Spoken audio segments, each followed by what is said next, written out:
Hello, my name's Robert Sloan. I'm the president of Houston Baptist University, and I'm the author of a young adult fantasy series, the Hamlin Stoop series. There are 2 books thus far in the series. There will be quite a few more. The Eagle, the Cave, and the Footbridge is the first book. The Lost Princess and the Jewel of Periluna is the second book, and the third book will be out shortly.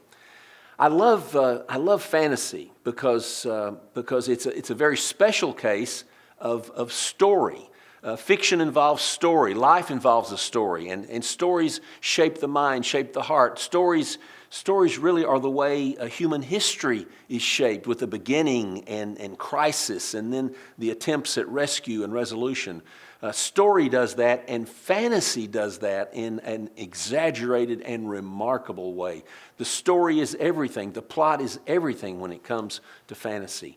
And the mind is called upon because of the exaggerated characters, the exaggerated plots, the elements of the supernatural. The mind is called upon to stretch itself and to picture things that perhaps have not been pictured before. But there they are on the page, and the mind can try to replicate what's on the page in the imagination. So I think story is very powerful. I think imagination is stretched with fantasy stories. And I think there's another reason why these kinds of stories are so important, and that is they shape not only the mind and the imagination, but they shape the heart. In fantasy, in classic fantasy, there's a conflict between good and evil, and the reader sides with one or other of the characters and takes sides as you read along in the book.